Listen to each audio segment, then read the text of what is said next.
الإعلان عن OpenStack يوجا ومجموعة كبيرة من المميزات والتحديثات، ودخول موبايلي لعالم الفينتك من خلال موبايلي باي، وأكبر الرابحين والخاسرين في عالم التلكو انفراستراكشر للعام المالي المنصرم، وشراكة NEC واتصالات في ال 5G Edge Cloud، وغيرها من الأخبار والتقارير في حلقتنا النهاردة من تلكو بايتس بالعربي بودكاست. هيكون معكم محمد الديب وأنا باسم علي. رمضان كريم، تقبل الله منا ومنكم الصيام والقيام وصالح الأعمال، ويلا بينا على الأخبار. أول خبر عندنا من أخبار ال 5G والتلكو كلاود هيكون إعلان شركة اتصالات في الإمارات أو اللي بقى اسمها حاليا E&, إعلانها عن شراكتها مع نت كراكر و NEC عشان يعملوا ديبلويمنت لنت كراكر ايدج اوركستريشن، وده برودكت من نت كراكر هيكون بمثابه الاوركستريتور، واللي هو هيبقى مسؤول عن حاجات زي ال 5G سلايس مانجمنت، الميك مانجمنت، السيرفيس اوركستريشن، والاكتيف ريسورس انفنتوري، وغيرها من الحاجات اللي بقت مطلوبه النهارده والاساسيه في اي ايدج كلاود يوز كيس. اتصالات ناويه تستخدم النت كراكر اوركستريتور بصوره اساسيه في البرايفت 5G اوفرنج اللي هم بيقدموه النهارده.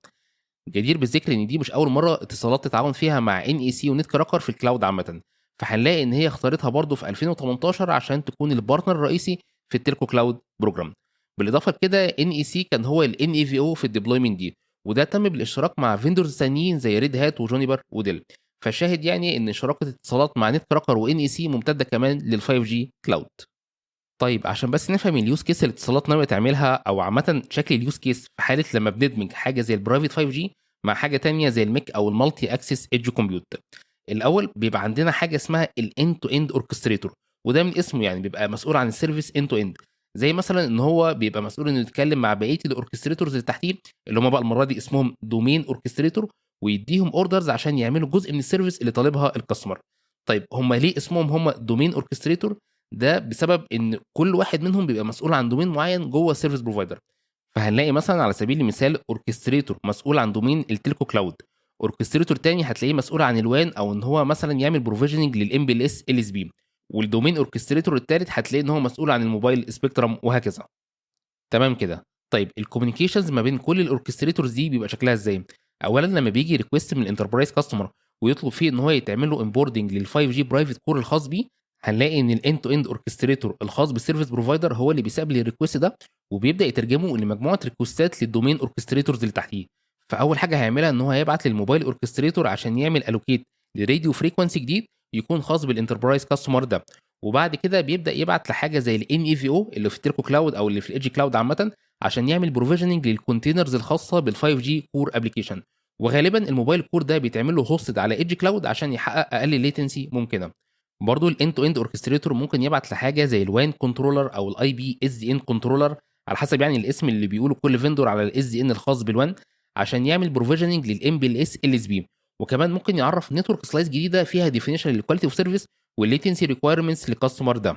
واخر حاجه خالص هيعملها ان هو هيتكلم مع حاجه زي الميك اوركستريتور عشان يتحكم في مكان الاند يوزر ابلكيشن، فهنلاقي جزء من الابلكيشن ده هيتعمل له ديبلويمنت اون بريم او عند الكاستمر نفسه يعني، وده طبعا الجزء اللي محتاج اقل ليتنسي ممكنه، وبقيه الاجزاء هتتوزع ما بين الفار ايدج كلاود والنير ايدج كلاود على حسب اهميتها. انا عارف ان الموضوع ان هو يبان كومبلكس شويه، عشان كده هسيب لكم صوره ظريفه بتبين مكان كل كومبوننت ومكان كل اوركستريتور من اللي احنا شرحناهم دول بيبقى فين، وشكل الكوميونيكيشن ما بينهم بتبقى عامله ازاي عشان تتخيلوا الموضوع بشكل افضل.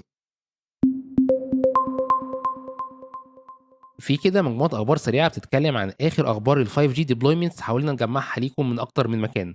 خلونا نبداها باول خبر وهو من تشاينا تيلكوم او من تشاينا موبايل، واللي تعتبر اكبر موبايل اوبريتور على مستوى العالم من حيث عدد السبسكرايبرز. تشاينا موبايل اعلنت انها ضافت حوالي 24 مليون سبسكرايبر جديد خلال شهر 2 اللي فات، بحيث وصل اجمالي عدد ال 5G يوزرز ل 425 مليون يوزر، ودول معمولهم كفر بحوالي 1.5 مليون 5G بيز ستيشن. ولو هنتكلم عامة فال 5G سبسكرايبرز في تشاينا تيلكوم بيمثلوا قرب ال 50% من إجمالي عدد السبسكرايبرز واللي بيقترب من المليار يوزر، أرقام حقيقي كبيرة جدا. الخبر التاني اللي معانا النهارده هيكون من كندا، وتحديدا من روجرز كوميونيكيشنز اللي هي تعتبر اكبر موبايل اوبريتور موجود في كندا النهارده من حيث عدد السبسكرايبرز هي كمان. روجرز كانت اعلنت اطلاقها لاول كوميرشال 5G ستاند الون كور موجود في كندا بمساعده اريكسون. قبل كده كانوا بيقدموا ال 5G اوفرنج بس من ناحيه الراديو، لكن المره دي هيقدموا كمان من ناحيه الكور. الخبر الثالث هيكون من فيرجن ميديا اوتو، واللي اختارت المره دي فيومير وتحديدا برودكتس من فيومير زي التيركو كلاود انفراستراكشر عشان تعمل عليه هوستنج لل5 جي في ان افس وال5 جي سيرفيسز اللي هتكون جايه من اكتر من فيندور. بالاضافه لكده هم كمان رايحين مع برودكت تاني من فيومير اللي هو فيومير تانزو عشان يقدموا الكونتينرز از سيرفيس. لو تفتكروا كنا اتكلمنا برضو ان فودافون في يوكي واخده تقريبا نفس الابروتش مع فيومير، وبرضو اختارت نفس البورتفوليو من البرودكتس من عندهم، فواضح يعني ان اليوكي اوبريتورز عندهم ثقه كبيره جدا في فيومير. الخبر الاخير عندنا هيكون عن ديمو عملته سيسكو وفرايزون في لاس فيجاس في امريكا. بس قبل ما نعرف تفاصيل الديمو ده ايه بالظبط، خليني اشرح لكم سريعا كده يوز كيس موجوده في ال5 جي النهارده اسمها الفي 2 اكس او الفيكل تو ايفريثينج. هي اكشولي اليوز كيس دي كانت ظهرت مع ال4 جي قبل كده بس استخدامها بقى اوضح اكتر في ال5 جي.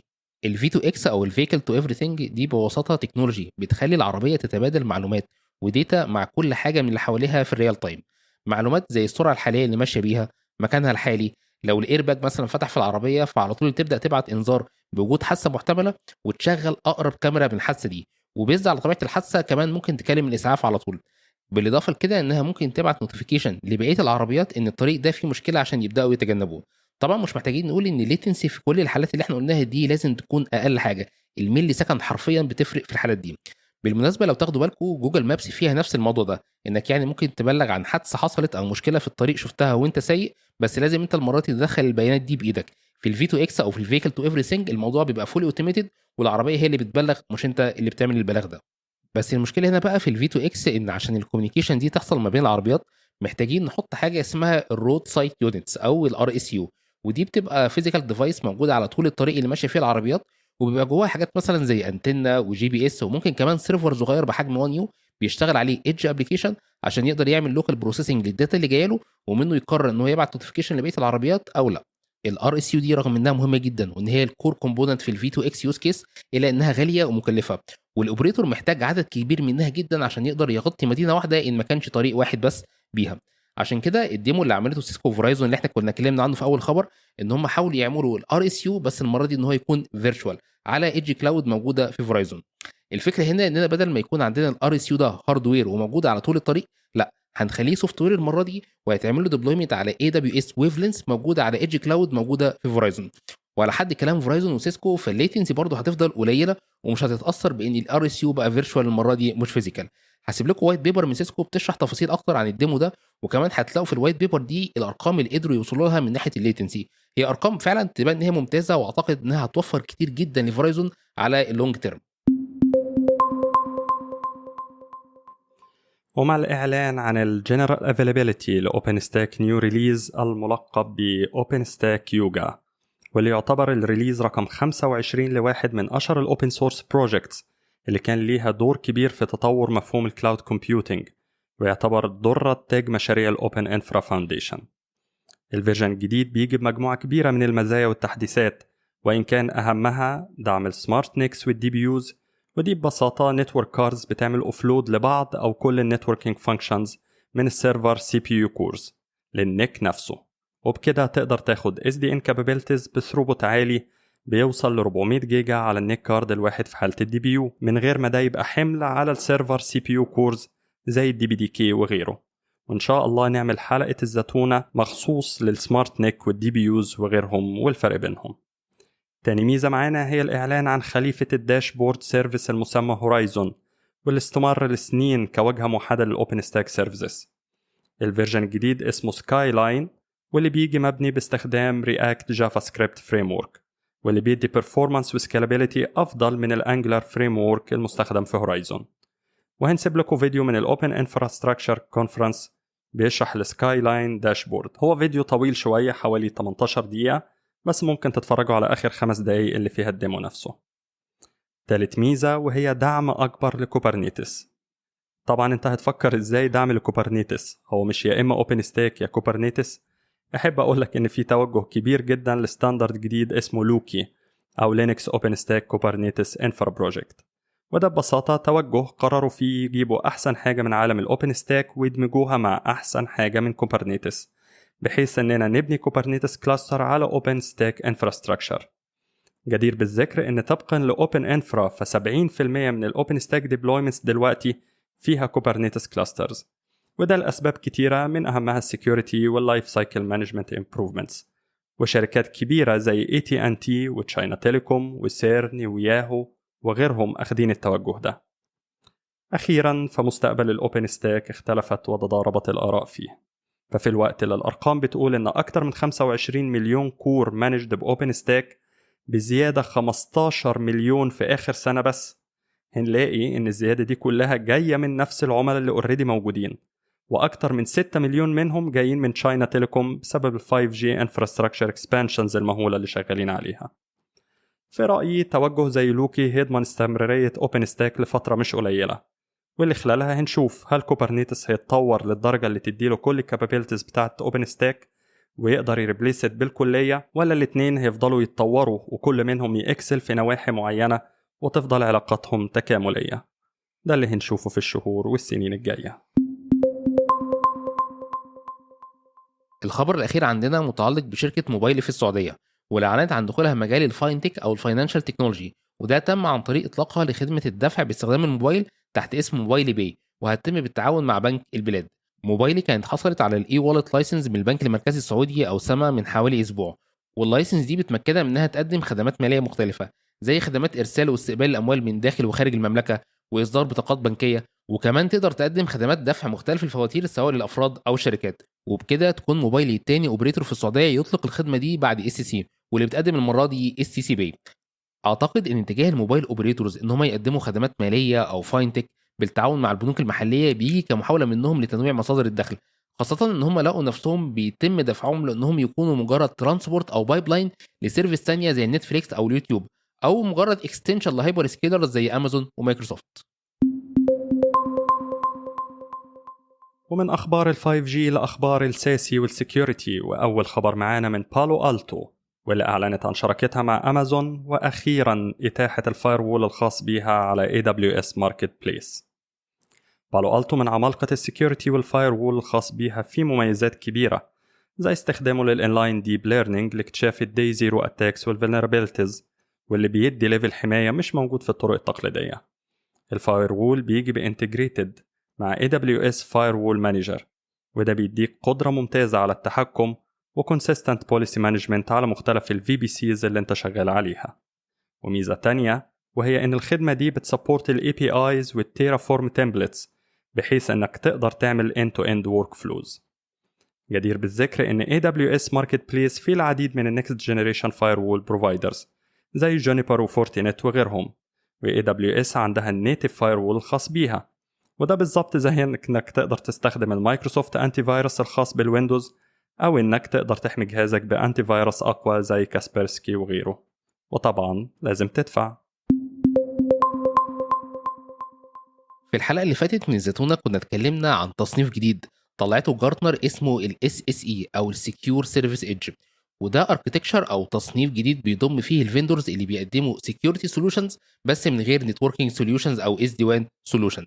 الخبر ده بقى المره دي بيتكلم عن ريبورت جديد من شركه ديلورو المختصه بالماركت ريسيرش في مجالات زي السكيورتي والنتورك والتلكو عامه، وفي الريبورت ده قسموا او صنفوا الفيندورز المره دي لنوعين مختلفين شويه.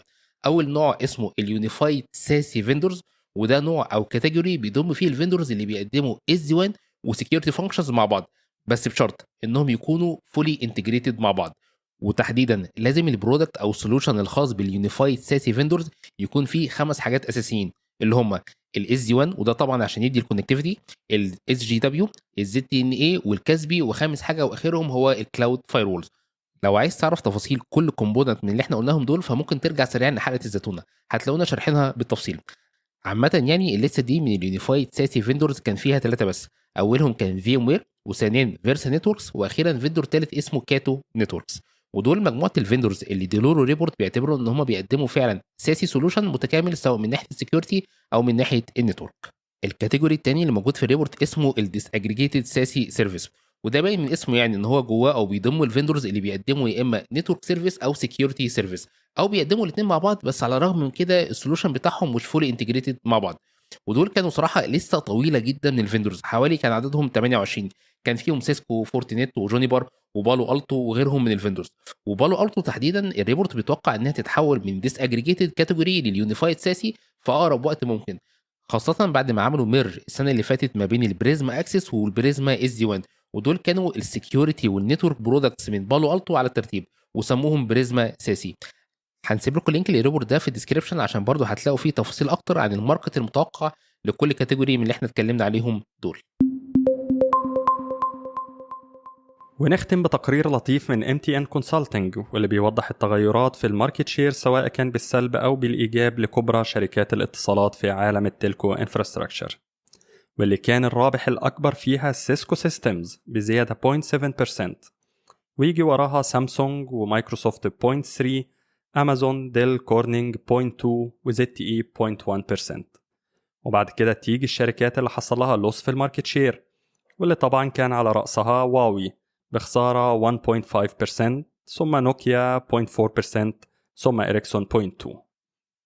التقرير بيوعز التغيرات دي لمجموعة من الأسباب، أولهم اهتمام CSPs بالكور نتورك على حساب الران بسبب عمليات المودرنايزيشن الضخمة اللي بتحصل كإعداد لل5G نتوركس. تاني سبب هو عمليات المقاطعة والتضييق على تنين الاتصالات هواوي، واللي هاوت بالماركت شير الخاص بيها ليصل من 20.4% في 2020 ل 18.9% في 2021.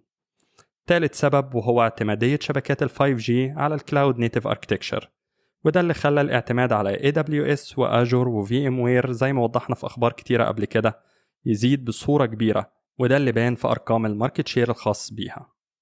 سبب أخير أقدر أسميه خبطة المعلم أو الماستر ستروك، وهو عقد ضخم مضته سامسونج مع فرايزون بأكتر من 6 مليار دولار، واللي أنهى اعتمادية فرايزون على نوكيا لسنين طويلة، واللي يبين توجه شركات زي فرايزون وغيرها إنها تبحث عن بدائل جديدة في عالم الران، زي ما اتكلمنا قبل كده عن الأوران واللي تعتبر سامسونج من أبرز اللاعبين فيه. تقرير مفيد وهنسيب لكم لينك ليه في الديسكريبشن للي حابب يستزيد. وبكده نكون وصلنا لنهايه حلقه النهارده، واللي احنا حقيقي بنتمنى انكم تكونوا استفدتم منها. استنونا في حلقتنا الجايه اللي هتكون بعد العيد ان شاء الله، وما تنسوش تتابعونا على ابل بودكاست، جوجل بودكاست، سبوتيفاي، وطبعا على اليوتيوب عشان يوصلكم كل الابديتس الجديده من تيلكو بايتس بالعربي. ونحب دايما نشوف تعليقاتكم واقتراحاتكم من أجل تحسين وتطوير البودكاست، ونتقابل الحلقة الجاية إن شاء الله. سبحانك اللهم وبحمدك، نشهد أن لا إله إلا أنت، نستغفرك ونتوب إليك. سلام.